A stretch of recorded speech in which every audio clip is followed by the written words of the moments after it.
dear practitioners, dear monks and nuns, and all Zen practitioners. In the Trust in the Mind by the third patriarch, Thich, he said that the great way is not difficult for those not attached to preferences, but because our sentient beings' minds would either love nor hate arises all the time. And because of this false mind create in our mind, it creates so difficult for our practice. And when we have all this distinction or discriminated elements in the mind, that is all the separation and separation from all the practice. So the patriarchs want us to know that even that, we practice very long time, could be like thousands of years. But if we make a wrong move, a wrong practice, it's gonna take us into the wrong path, and we're never able to find a way back again. So as long as we keep walking, we keep going, and also in the teaching of Zen Master Li Kwa, he said that I already told you even like thousands of miles, but you haven't even taken a small step. So in our practice, we listen to the explanations, the guidelines, the teachings, and all that to support our practice, to support our trust in the mind. So again, in the trust in the mind teaching by the third patriarch, the great way is not difficult for those not attached to preferences. So basically, we should not let our mind to attach to all the anything that to gain, anything that to seek, and it should not attach to the something that we distinguish between this and that. So when we allow our mind to go along with the worldly desire of the mind, then we like it. And if not, we are against it. It's against it. So this is neither love nor hate arise all the time. And we lost our way in our lives and also in our practice. So we lost in these layers of self-attachment and ignorance. So therefore, why the patriarchs always remind us to return to the practice all the time. So we keep going, maybe 5 years, 10 years, and even 100 years, and we keep going. And the words of the patriarchs want us to practice until we complete our task. And that is our career. That is our path to practice. So what I'm just want to share you a little bit. If we expound even more, is create more knowledge for you, and you're gonna attach to it again. So this is just help you to write your view, and you're able to walk on the path without obstacles. And when you know that the path is a lot of strugglings, suffering, then you're able to recognize that and avoid it. And then you're not gonna fall into the wrong path. So right now there's a question.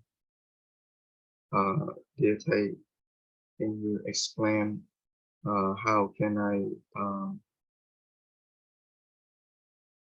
release the self-attachment? So release self-attachment. It's very broad. No anger, no attachment, no hate, no anger, no illusion, and it's very broad. And how we can, destroy all the self-attachment. So then when we say destroy the attachment or self-attachment, then we create another path, another head, another way to get rid of it. So right now we are practicing Huato. So we use the Huato to automatically go deep into the self nature. So when we create the energy of doubt, then there will be no subject and object. So that's just the true doubt. And when you get the true doubt, basically it's gonna automatically let go anything that attached. So because right now we are so purely attached to this self attachment, and we get used to it. So therefore, the Huato and doubt, that's the only way that we can deal with all the mundane suffering. So when we practice this, it's basically automatically self-release. So otherwise, in our daily life, we're gonna attach to a lot of things going on, including anger, hate, love, all the things that we have to deal with. So when we deal with or when we encounter with things, even basic thing like eating, take care of your family or family life. So this is all based on the condition. We just go with the condition, but our mind not changing. We take care of things in life, but our mind is still intact, with the practice. And our mind has run after, fame, forms, and all that in the mundane lives. And we keep going with the practice, but life, we still take care. Nothing to worry about. But not let the mind, fall into the three heavy realms or heavy path, killing that we're gonna fall into the hell realm, animal realms, and hungry ghost realm. So when we're talking about destroy the self-attachment, we practice the Hatha. So there's nothing to gain, nothing to seek, and nothing to fear. So even when you want to become a Buddha or patriarch, that is something to gain, something to seek. So there's something that you attach to the subject and object, and we lost the great doubt. That's not doubt, but so therefore you need to return and ask the question again, ask the heart of question. So from the beginning to the end, even though Hatha is like a skillful means, but eventually that is going to create a great doubt for our practice. And this is something it's very difficult for people to trust, to believe in. And sometimes people they only believe in their own habitual patterns or in the mundane desire life.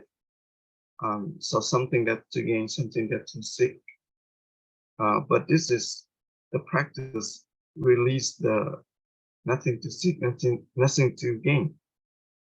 So and nothing to fear. So even people say that I mean the patriarch they don't even want you to become a Buddha. They don't want you to become a patriarch because you're gonna attach to that idea, attach to that knowledge. But the practice, eventually it's gonna take you to the original nature. And so when you understand that, you will forget, the practice. So right now we have a sick mind. We need to use our Hatha medicine to treat it. So that is the priceless medicine. It's a true. Right now we just used it to practice, and doesn't matter how difficult it is. Doesn't matter what happens in life. We should not trade off this medicine, and we should continue to practice. And this is the true meaning of the practice of the Huatos and practitioners. So when we're talking about the great doubt, and we should not use this Huato to suppress other things. And so the great doubt is basically we should not attach to that great doubt either. But the automatic great doubt is based on the energy of our asking the questions. So we should not press to get the great doubt or to stretch out to get the great doubt. So you should remember this. And when you able to have the full trust in the mind, then there's nothing else that you need. Because in our mind, it's originally and fundamentally full of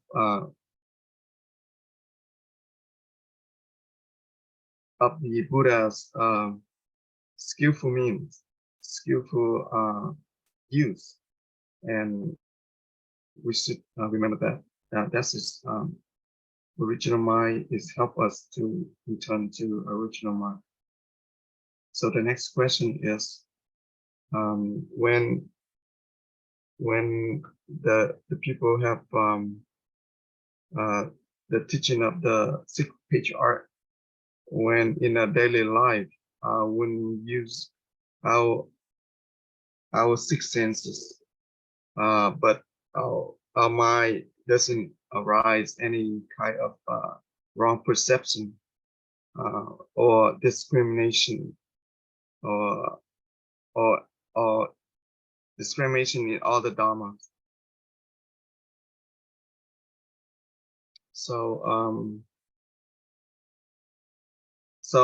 all the sentient beings have this false perception, but the arahats or the saints, they don't have the false perception. So people say that, oh, this is the house. So people say this is the house, and the saints or the arahats, they also say that, oh, this is the house. So people say, oh, why, I say the house and the enlightened being say the house. So that's not wrong for perception. So the Buddha say that here's the difference. When you say the house, and I said that's the house, but I don't attach to that idea. Or when people say this is the female, this is male, and I say the same thing, but I don't attach to that idea.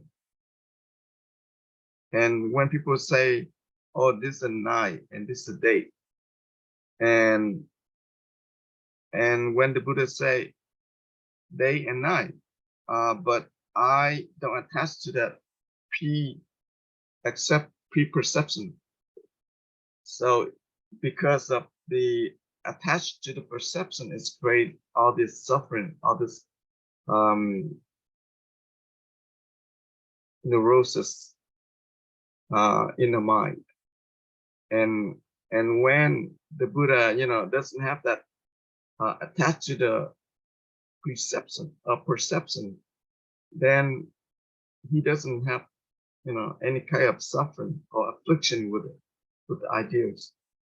So even we use the Buddha use all the senses, but he doesn't attach to any of them, and not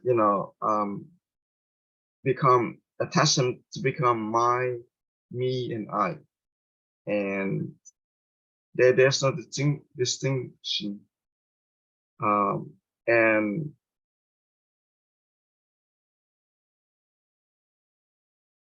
and the sixth patriarchs say here is the words of enlightenment.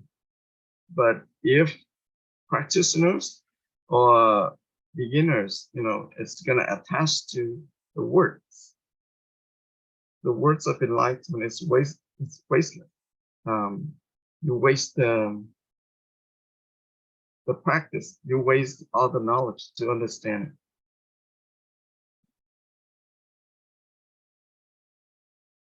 So when somebody say that, oh, I am enlightened, but cannot say the transformed words. The transformed words come from the awakening mind. But if if someone say, oh, I'm enlightened, I am awakened, but is still in the mundane words. So when the words come out, you need to come with the right time and right condition. And if the words come out in the wrong condition, right place, right time, it's gonna be applying the wrong.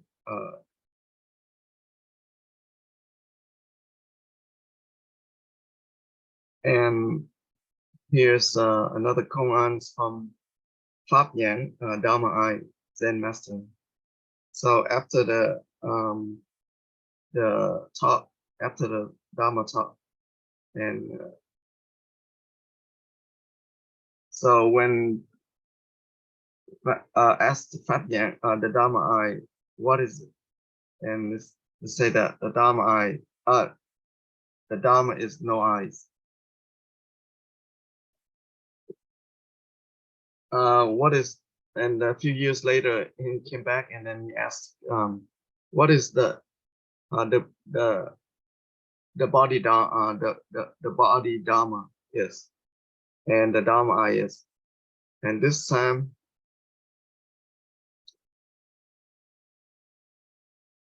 and he didn't say anything.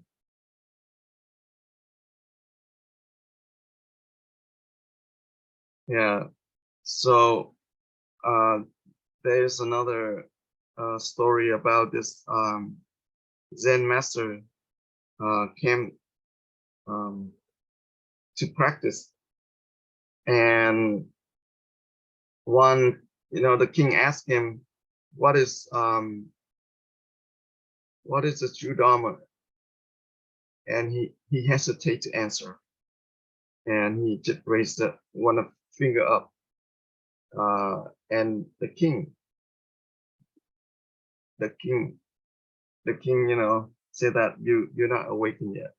So now I sentence you 7 days to practice. If you're not waking, then I will behead you.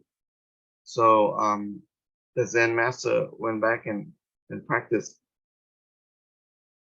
hard, really hard. And until the last day, the king asked him, not the mind, not the Buddha, not the thing, what is it? So this time, the Zen master raised his hand immediately. So so this time, the king said that you say. So the practice here is we continue without stopping, and people, they practice and they forgot almost like everything surrounding them. That's when the practice is continuously non-stop. So that's when the mind is about to experience the awakening.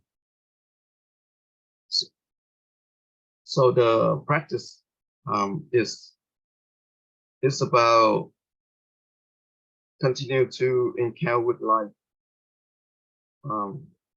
but you should not put the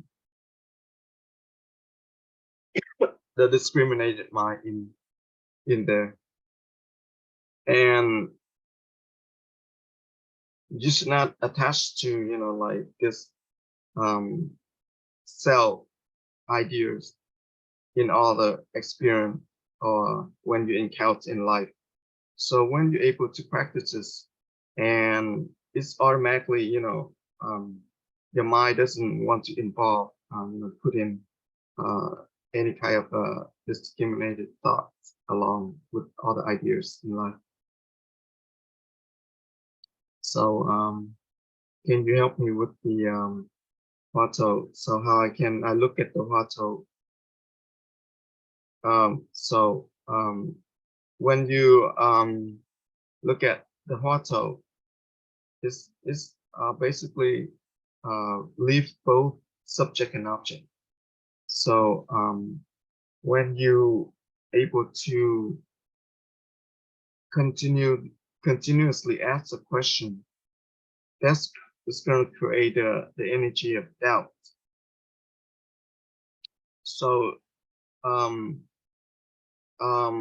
that is gonna take you beyond words, sound, and so on. So we should not chase after the word,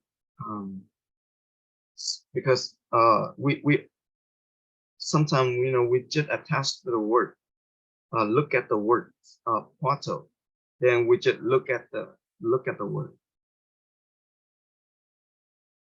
But people, they they follow the words and they practice wrongly. like let's say when they contemplate the words,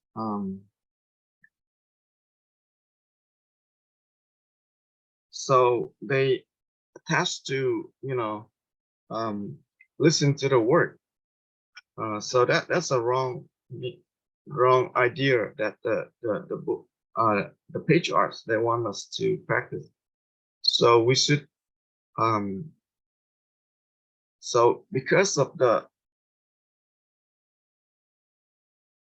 this is the very skillful mean that the patriarch they create this practice because during the patriarch time, you know, they didn't create any kind of skillful, you know, practice like this. But when they, you know, practitioner come in and they use a very skillful mean, different skillful mean to help waken practitioners. But nowadays, the patriarch, you know, left us this practice, Plato, and we keep try to find out, you know, the word Huato, but not practice the Huato. So we attach to this view, and it's created thick layers of wrong view upon it, and we always chase after words, and in an intellectual way. So when we attach to the words, we go against the meaning of it. So this is it needs to have the time to practice. So so ask a question or look at the question. They are not different. They're all the same. Because so so people in the north say the peanut is lack, and in the south they call dao. Right? It's basically the same meaning, but we say it's wrong way to say that word. So right now we are running out of time. So thank you so much, and